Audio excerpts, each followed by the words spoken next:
everybody. This is Joseph P. Farrell with news and views from the Nefarium on Thursday, November 7th, 2019. I hope that everything is going well for you. I hope I'm actually being picked up. I don't even see that my microphone is on. But anyway, I hope everything is going well for everybody. This is an important story, but before I get to it, I want to remind everybody that we do have a vid chat tomorrow on Friday at 2 p.m. U.S. Central Time for the members of my website. As usual, I'm going to be in there a couple of hours early,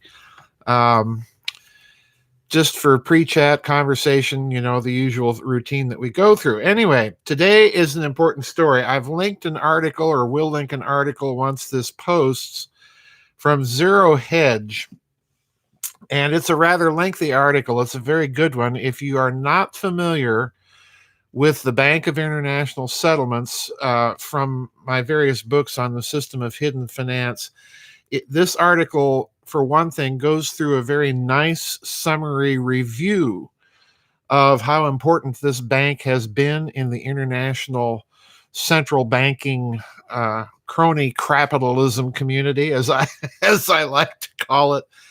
But it's a good review. But the review is interesting because it contextually frames the newest thing that the BIS, the Bank of International Settlements, is up to.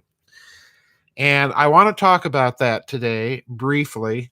It's a very long article. It's titled Innovation BIS 2025. Subtitled A Stepping Stone Towards an Economic New World Order. Now, that's very important because in the article, they go through the huge influence that the Nazis had in the Bank of International Settlements and the role that they and it played in the creation of the European Common Market and then later the European Union. Now, I've detailed all of that in my book called The Third Way. If you're not familiar with that, you can pick up that book, read this article, pardon me, or even pick up a book that's mentioned in the article itself by Adam Lebor called The Tower of Basel, because the Bank of International Settlements is located in Basel or Basel, if you prefer Switzerland. Now, I'm going to cut right to the chase and tell you what they're up to. I'm going to be reading from about a few paragraphs from the middle of the article, and then I want to give you my high-octane speculation on what I think this portends. And as usual, if the central bankers are behind it, it's not good for you and me. Okay. All right, here we go. From the article, quote, "To this day, the Bank of International Settlements receives scant coverage within the media." Gee, fancy that. I wonder why. Their latest initiative, Innovation BIS 2025, is a case in point. First outlined in March 2019 by General Manager Augustin Carstens, it is a medium-term strategy comprising three elements which the Bank of International Settlements summarize as follows. Number one, identify and develop in-depth insights into critical trends and technology affecting central banking. Number two, develop public goods in the technology space geared towards improving the functioning of the global financial system. Number three, serve as a focal point for a network of central bank experts on innovation. Pardon me. And continuing, it was not until the end of June 2019, in line with the publication of the BIS Annual Economic Report, that the project was ratified by the Bank of International Settlements Board of Directors. Innovation BIS 2025 had now grown to encompass plans for a BIS Innovation Hub.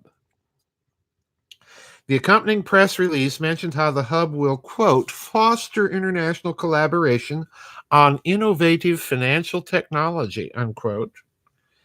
General Manager Carstens commented that the Bank of International Settlements would now work, quote, on a set of projects that reflects the innovation priorities of the central banking community, unquote. These priorities include the progression of financial technology and global reforms to national payment systems. Let me reread that. Listen carefully. These priorities include the progression of financial technology and global reforms to national payment systems. The Bank of International Settlements narrative of questioning the role of money in the digital age, which began in the wake of Brexit and Donald Trump's presidency, is central to these ambitions. I hope you really latched onto that, because what they just said, or what this article just suggested, is that the move to a cashless society is something the BIS is behind, and the move away from actual physical, please note that, actual physical media of exchange, be it bullion, be it coins, be it paper money, even equities, securities, and even bonds. All of those things are physical instruments, physical media of exchange. And they are coupling the Brexit and the Trump phenomenon with, in their mind, a desire for national sovereignty and therefore a national currency, a physical medium of exchange. All right. Now, let me continue. Quote, quickly following on from this announcement was a second operational agreement, this time between the Swiss National Bank, that's the Central Bank of Switzerland, and the Bank of International Settlements. This completes plans for the first phase of implementation. The second phase, which as yet does not have a reported timescale, will see hubs brought to be across the Americas and Europe. In other words, this hub thing is their technology that they want to roll out. In the press release for the Swiss hub, it expands on the motivations behind Innovation BIS 2025. Quote, and listen carefully, folks. The Swiss Center will initially conduct research on 2 projects. The first of these will examine the integration of digital central bank money into a distributed ledger technology infrastructure. The new form of digital central bank money would be aimed at facilitating the settlement of tokenized assets between financial institutions. Tokens are digital assets that can be transferred from one party to another. The project will be carried out as part of a collaboration between the Swiss National Bank and the SIX Group in the form of a proof of concept, unquote. The SIX Group referenced above in the above passage is a financial service provider that runs the infrastructure of Switzerland's financial system. Of greatest concern here is the explicit mention of integrating central bank digital money into a distributed ledger technology framework. This is something I wrote extensively about in a series of articles in August, September, the rise of the distributed ledger and making the technology compatible with payment systems is crucial to central banks realizing their aims of implementing a cashless society. In other words, you'd be totally at their mercy. I would contend this is why the Bank of England and the U.S. Federal Reserve are in the midst of reforming their systems. And I would add, that is why some American states are passing resolutions and legislation that the only form of constitutional money is specie money, bullion. In other words, it has to have a physical medium of exchange. Now, what's going on here? In a nutshell, the idea of a distributed ledger is what they've bought into is the whole idea of cryptocurrency. They're going to take the whole system digital. And I'm going to tell you something right now, folks. I've said it before. I'll say it again. With all of the with all of the hoopla and hype that came out when cryptocurrencies first became a thing, one of the central things that they were saying to sell the idea of cryptocurrency was, number one, this was the way that was going to do an end run around central bank power. And then within a couple of years of that, they came out and with stories about how the Bank of England was exploring the idea of digital currency. So that little meme dropped right off the radar. The other thing that they came out and said was that these were entirely, so to speak, secure. In other words, it was not possible to hack the system, steal people's money. And to that, I say BIS, okay? Because there is no cyber system.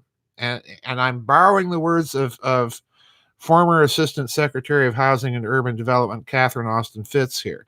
There is no cyber system that has any integrity. There is no cyber system that is ultimately secure.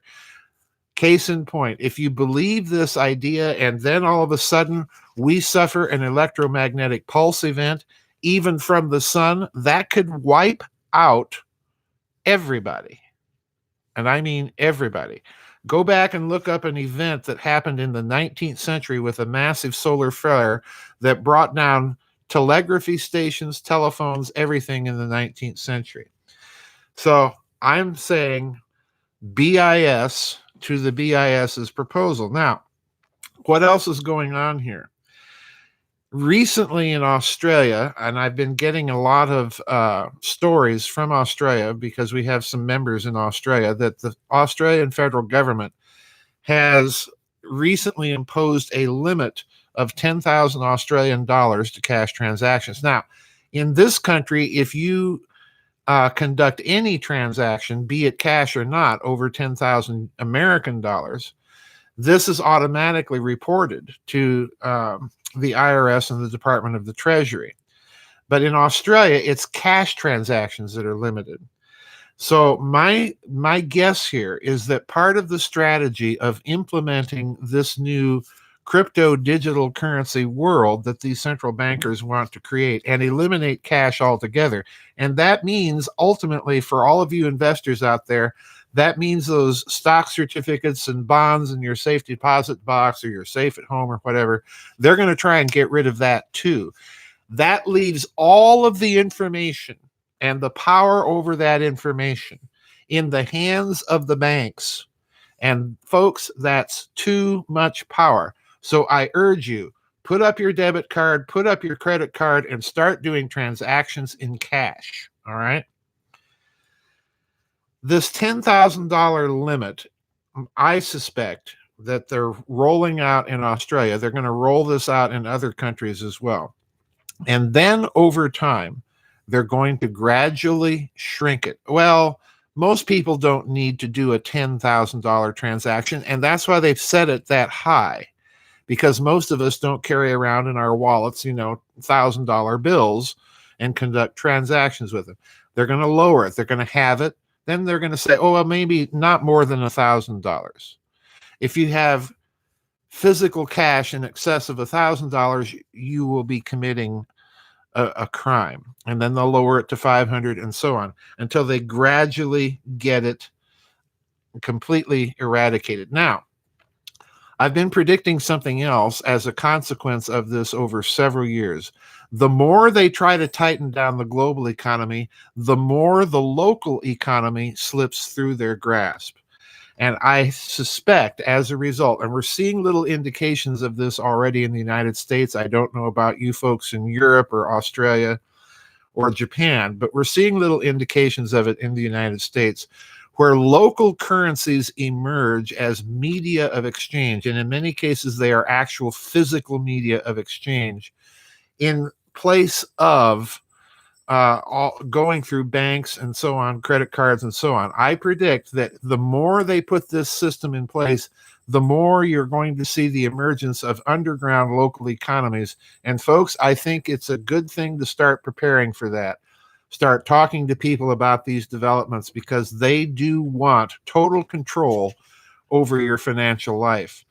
So, as usual, the Bank of International Settlements up to no good. I urge you to look at the article when I get done posting this news and views, because it gives a good short summary of the history of the Bank of International Settlements, and more importantly, how it was used in the interwar period between the two world wars by the Nazi Party to promote their projects for European integration. And if you want to know more about why the European Union is so Germany centered, get a hold of my book, The Third Way, and read that. And it lays it all out there. Anyway, a very important development in the Bank of International Settlements.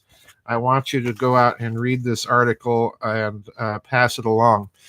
Anyway, don't forget, tomorrow, folks, we have a vid chat at 2 p.m. U.S. Central Time. That's for our European and African time zone members. I'll be in the room early like I always am. That's at 2 p.m. U.S. Central Time, which is, I think, 8 o'clock Greenwich Mean Time in Europe. Anyway, that's it for now, folks. We'll see you on the flip side. Bye-bye, and God bless.